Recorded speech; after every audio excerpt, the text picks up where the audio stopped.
Welcome to the International Trade Minute Quickfire Trade News, where time is trade. We are your go-to podcast for rapid and concise updates on trade and law, designed specifically for busy trade professionals. Sponsored by Rydell Law Firm and prepared by seasoned trade attorneys, our twice-weekly podcast packages your essential trade updates, all in the time it takes to enjoy your coffee break. Subscribe now on Apple Podcasts, Spotify, and Google Podcasts, and join the conversation with a network of like-minded professionals on LinkedIn. Where time is trade, make every minute count. In today's episode, we're delving deep into the rapidly shifting dynamics of global trade. Here's a quick rundown of today's headlines: ITC's Cellular Showdown, Chinese export caution, CBP's machine versus non-machine ruling, China's Graphite Grip, and Crypto and AMP sanctions. Let's get started. Today on our first story, we're diving into a potentially heated battle at the International Trade Commission, or ITC. The ticking clock? Comments are due October 25th regarding a possible Section 337 investigation. Let's get into it. If you're not familiar with Section 337, it addresses unfair trade practices involving imported products. And the current spotlight? It's on imported 5G-capable mobile phones and components. Ericsson has thrown down the gauntlet. On October 11th, the company filed a complaint alleging that both Motorola and Lenovo are importing 5G phones that trample on not one, but four of Ericsson's patents. These patents revolve around essential cellular technologies like protecting privacy in wireless networks and uplink-downlink controls. But the backstory here is equally compelling. According to Ericsson, this isn't just about patent infringement. It's a tale of over a decade of negotiations gone sour. Ericsson points fingers at Lenovo for what they term bad faith licensing negotiations. Essentially, they're saying that Lenovo's been playing hardball for a long time, and it gets even more intricate. Ericsson claims they've been flexible, even offering a FRAND commitment that's fair, reasonable, and non-discriminatory for those not in the know.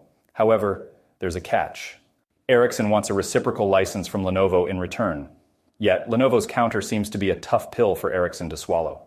They're pushing for an unreasonably low rate for Ericsson's patents, and all of this in exchange for a cross-license under Lenovo's essential cellular patents.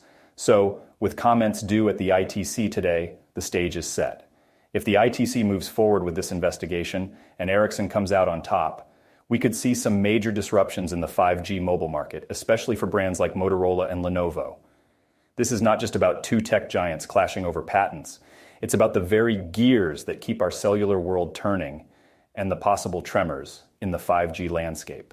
Up next, we are looking into the complex world of export controls and how they're impacting logistics companies, particularly in China. Earlier this month, the U.S. Commerce Department made a significant move by adding several Chinese logistics firms to its entity list. Why? They were found involved in exporting microelectronics to Russia, and that's a significant move indeed. It underscores a crucial point. Many logistics and freight forwarding companies, especially those based in China, have certain misconceptions about their compliance responsibilities. They believe that since they might not have complete details about the goods they transport, their compliance risks are minimal. It's a risky assumption. Not conducting thorough due diligence or neglecting to investigate any suspicious signs can lead to breaches of the Export Administration regulations. So, what should these companies be on the lookout for? Some red flags include abnormal transportation routes, mismatched packaging for the shipping method, uncertain delivery dates, and goods incompatible with the technical level of the destination country. For instance, if semiconductor manufacturing equipment is being sent to a country without a significant electronics industry, that's a major red flag. And don't forget about the small bakery ordering multiple cutting-edge lasers scenario. If the performance of a product doesn't align with the buyer's business, like that bakery ordering lasers, it's a cause for concern. Also, companies should be cautious of clients who won't provide clear details about the end use or end users. If a client has little to no business background or seems evasive about product use, that's another warning sign. It sounds like it's about keeping your eyes wide open and asking the right questions. Legal experts are advising logistics companies to thoroughly vet their customers. This involves inquiring about their cargo, any licensing needs, and even countries that are part of the transactions. Establishing a robust export control compliance system is not just a recommendation, it's a necessity. Regular reviews of customers, suppliers, transportation operations, and more can significantly reduce compliance risks. And let's not forget about the importance of regular compliance training for employees to ensure everyone is on the same page. To wrap things up, it's a complex and changing landscape out there for logistics firms, especially in China. Staying informed, alert, and compliant is more crucial than ever. On to our next segment is a complex but important one for the world of trade classification. It's all about platinum bushings used in basalt fiber production and how they're classified by the Harmonized Tariff Schedule. The question at hand is, are these platinum bushings considered machines? A recent ruling from the CBP headquarters tells us they are not. This was a response to Mafic USA's protest, who argued otherwise. Mafic USA insisted that these bushings should be classified under the HTS heading 8479. This heading is for machines and mechanical appliances having individual functions that aren't specified elsewhere in that chapter. But the CBP begs to differ. They've previously classified these bushings under heading 7115, which translates to other articles of precious metal or of metal clad with precious metal. It sounds technical, but to simplify, the bushings are essentially blocks made of precious metals, platinum and rhodium, with numerous holes. These holes allow for basalt lava to flow through, eventually turning it into filaments.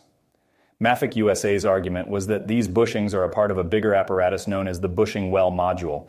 This module contains electrical components and is believed by Mafic to carry out the process of converting basalt lava into fiber via extrusion. But CBP's counter-argument is that neither the bushing nor the bushing well module perform any mechanical function. They're both static during the process. The bushing well doesn't push or pull the lava through the holes. Instead, it merely acts as a channel, letting the lava flow from the furnace to another apparatus called the winder. CBP stressed that for something to be classified as a machine, it needs to have a combination of mechanical parts that operate upon material, transforming it in a specific predetermined way. The bushing well, they argue, doesn't fit this definition. Mafic tried to argue that the process is similar to other extrusion machines. However, CBP made it clear, similarity in process doesn't make it a machine.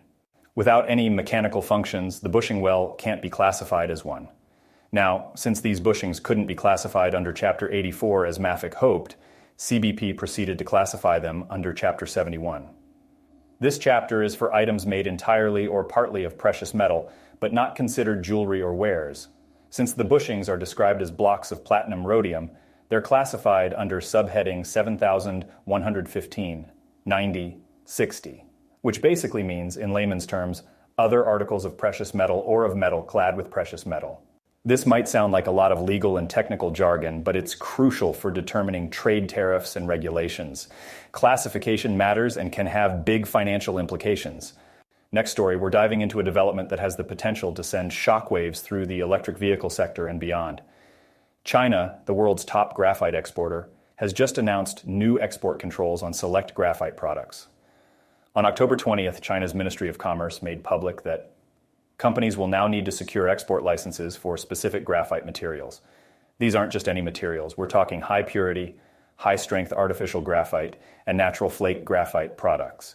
And if you're in the EV or tech world, you know just how crucial these elements are. Graphite is a key component in the production of batteries for electric vehicles. And with the rapid growth in EV demand, any restrictions on graphite supply could have significant ramifications for the industry. What's interesting, though, is the process these exporters now have to follow.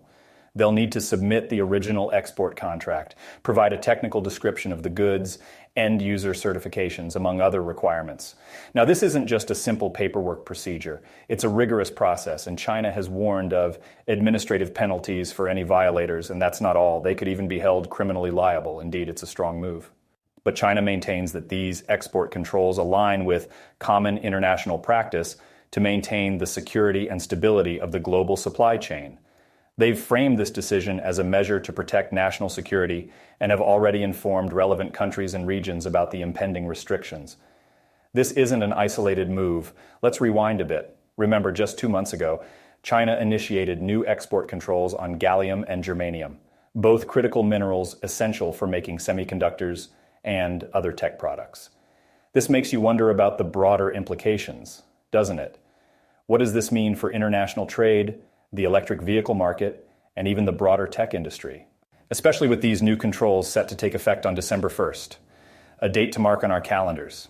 As always, we'll keep our ears to the ground and bring you the latest updates on this developing story. Last story, but surely not the least, we're diving into the recent sanctions rolled out by the Office of Foreign Assets Control, or OFAC. It's all about a strategic move to counteract terrorist financing in the Middle East. The OFAC took significant action this week against the terror group Hamas, aiming to root out its revenue sources in the West Bank, Gaza, and beyond. And these sanctions are building on an already extensive list of almost 1,000 people and entities previously sanctioned by the agency, all tied to terrorism and terrorist financing activities linked to the Iranian regime and its proxies. Included in the recent sanctions are Hamas members and financiers like Musa Mohammed Salim Dudin, based in the West Bank, and Sudan-based Abdel Basit Hamza El Hassan Mohammed Khair. The list also names several individuals connected to Hamas's investment network in places like Turkey and Algeria. And there's more. We're also looking at the sanctioning of Qatar-based Hamas operative Mohammed Ahmad Abd al-Daim Nasrallah and Ayman Nofal, a military commander who was reportedly killed in an airstrike this week. But here's where it gets particularly interesting for our finance aficionados. OFAC has also designated a Gaza-based virtual currency exchange named Buy Cash Money and Money Transfer Company, and its operator, Ahmed Al-Akkad. This move comes in response to allegations that the platform facilitated Hamas's fundraising initiatives and played a role in transferring funds for other terror groups. It's a digital age, and cryptocurrency is becoming a frontier for these operations. Just earlier, there were indications from a former OFAC official about possible sanctions on cryptocurrency services linked to Hamas. Treasury Secretary Janet Yellen weighed in on this, underscoring the U.S. Treasury's commitment. She mentioned, and I quote, "The U.S. Treasury has a long history of effectively disrupting terror finance, and we will not hesitate to use our tools against Hamas," end quote. Yellen further added that they will take all necessary steps to prevent Hamas from raising and utilizing funds for terror activities. It's a clear message to those involved in financing terrorism. The U.S. is watching and will act decisively.